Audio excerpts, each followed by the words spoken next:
What's up, my VC brothers and sisters? Craig here with a response to Pudsi's 200 subs contest. First off, man, congrats, dude. Just recently subbed to your channel and really loving what I'm seeing, man. Just a cool dude and really, really happy for it, man. So, really wanted to jump on getting my response in for this. So, first things first, what's playing in the background? If you don't know it already, Pet Sounds by the Beach Boys. This is a mid-80s reissue, mono reissue. Little 10 in the corners, how much I would have paid, but I actually bought it at a record show last summer and paid $5 for it. So really, really excited to have this.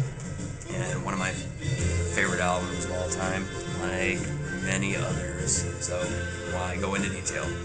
Alright, on to the questions. Question number 1. What record would you like in your collection? Can't really see my notes. What record would you like in your collection but won't buy on principle? I kind of took that as, a record I want, but I just don't want to pay the hefty price. There's a lot that go into that. I mean, when I was younger and up until recently, I kind of had a, sort of threshold that I wouldn't cross. I didn't want to spend, I don't want to spend $40, $50 or beyond that point on just one album. I can't justify that, no matter what pressing it is. I mean, the only time if I had all the money in the world, I would buy whatever the hell I want. And of course I'd want to, original issue Beatles stuff, or, like a Butcher cover, or, Melissa's Endless, and there's so many artists I would love to have, but, and I'm not really big when I buy albums and stuff on, like, which pressing it is. Obviously I bought this copy of Pet Sounds, and it's a mid-80s, reissue, but it sounds killer, and it was only going to be $5 for me, so why the hell not, But, if I could think of one off the top of my head, I'd say man, this is kind of tough. You know what? Okay, Hendrix, Band of Gypsies. I've been looking for a really good copy, original issue, because I have an original issue, but it is shot, and I have gotten in some real heavy bidding wars over that album. There's that album, and in particular, just really generalizing it, Zappa. Like, really, Hendrix and Zappa are the two that I've really been having a difficult time with, and lately, since it's after the Christmas season, I've been getting pretty lucky in finding some good deals and watching some stuff. I haven't put some bids on some stuff and really regretted it, because I was just watching it, and then stuff comes up, you miss the end of the auction, you get screwed, and you could have had a really good deal. But there's some stuff, the list is endless of artists, that I've really been watching lately, whether it be Miles Davis, Zappa, some Hendrix stuff, a whole bunch that I've lost out on because, A, I don't want to cross my threshold point, and B, just not enough time in the day to be able to watch all my eBay. So, hopefully that answers it. Basically, Andy Zappa, Hendrix, Band of Gypsies in particular, but there's some other Hendrix out there that I've missed out on. But I've gotten lucky lately, and I'm not going to say any more because that'll ruin my next vinyl update. Alright. Question number 2. 7-inch singles, yes or no? Yes, but I don't purposely go out and just search for 7 inches. I love them. It's cool, and 98% of my collection I got for free, whether it be some that I got from my parents, and a majority of them I got from my grandparents. And they vary across the board. I've got some early Beatles stuff. I'm not saying this is all in really great condition. This stuff's pretty beat, but just to have it, it's cool.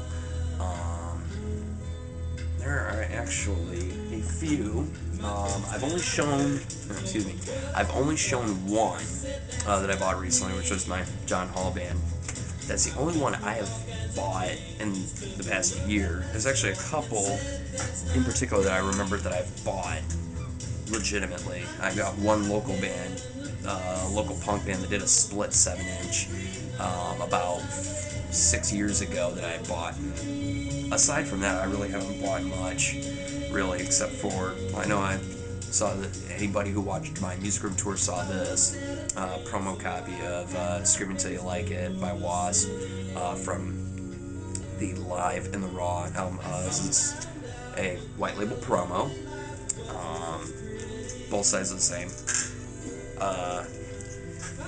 Nirvana, Sliver, with the B-side being Dive.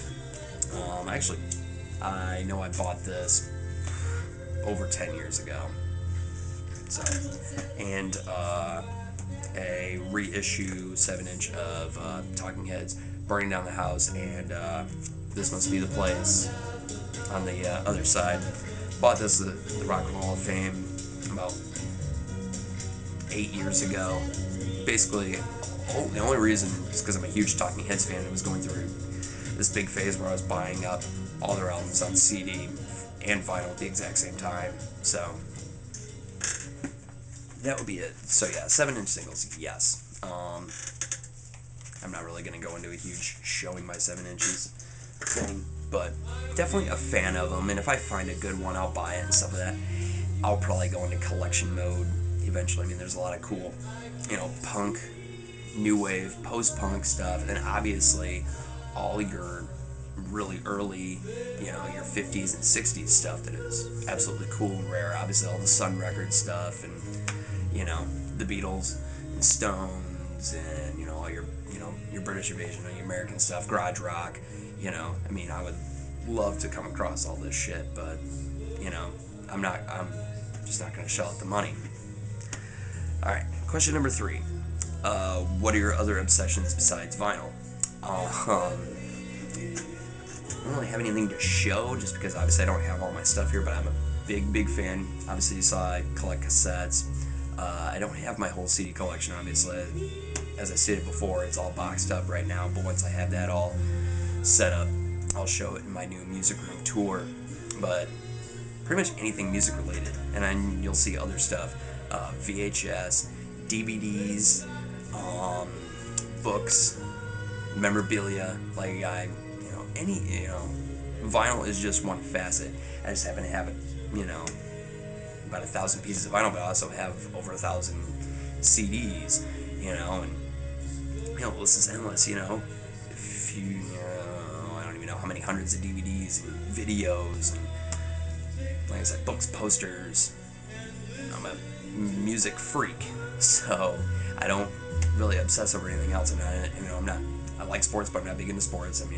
I like art, but I'm not big into art. Not a big car guy, I don't have any other hobby outside of music, so that's it on there. And question number 4, buying an LP just because of the cover. I really can't think of too many. There's cool cover art, but most of the albums that I buy, I am either familiar with the artist, familiar with that particular album, or, I'm buying it just because I need to fill out my collection, whatever. It's a rarity if I buy something and I've never even heard of the artist. I pretty much almost never do that. Not because I'm anti certain styles of music or certain artists and stuff like that. It's just I don't want to spend the money if it's, a few dollars and run the risk of not really liking it or putting those couple of dollars towards something else. So, but there are a couple. One is an artist I had never heard of, never even knew the name, but got the album, and I will show it right now. And the cover art is pretty cheesy, but it actually caught my eye, and I bought it, I want to say when I was in my early teens, off of eBay. Power from the Universe by Battle Axe. I know I showed this in my response to Lazarus's contest, but like I said, it's new wave British heavy metal stuff, which obviously it says it straight from the cover, you know, and I was not disappointed. So, and there was no YouTube at that time. There were no BitTorrents, no way of me being able to really search and be able to find this. I mean, at the time, there was only really your Napster type of websites. So, and even those didn't have everything you could possibly imagine yet. It was hard to find somebody's whole discography. So, that one I had never heard until I literally paid the shipping and everything. I probably paid like $7, $8, $9, something like that for it. And, was not disappointed when I got it. So, super, super killer. And this one, Underground by Thelonious Monk. I picked this up from Salvation Army about September, October of last year. Picked this up with some other jazz albums, which once I actually mound up a good solid collection, I'll show a collection video one of these days. Was unfamiliar with this album completely. Obviously, I know Thelonious Monk. Who doesn't if you're, a jazz fan? Even somebody who's not a big jazz guy, like myself, knew the name. And picked this album up because I was like, well, shit. When am I ever going to find an album like this in amazing condition? Let's pull the vinyl out here. Just killer condition. This little dust on it. There's a couple of marks on it, but I mean, it sounds killer. And, didn't think I'd find anything else. I never see anything around town. And plus, I don't want to just go and buy something off of eBay, because sometimes, you don't want to spend the money on eBay when you know full well you're probably going to come across it at your local thrift store. So, I was really, really happy with this, and the cover art is just cool as hell. This whole wartime theme thing with, a swastika flag, just grenades. I could go on and on. Very cool wartime theme. I don't know if there's an actual year on this. I know it's 60s, but I was not disappointed with this. So, that's just one of the albums that I could think of. Alright, well, I want to thank everybody for watching, and can't wait to see some more responses from you guys, and congrats once again, and I'll see you guys soon. Peace.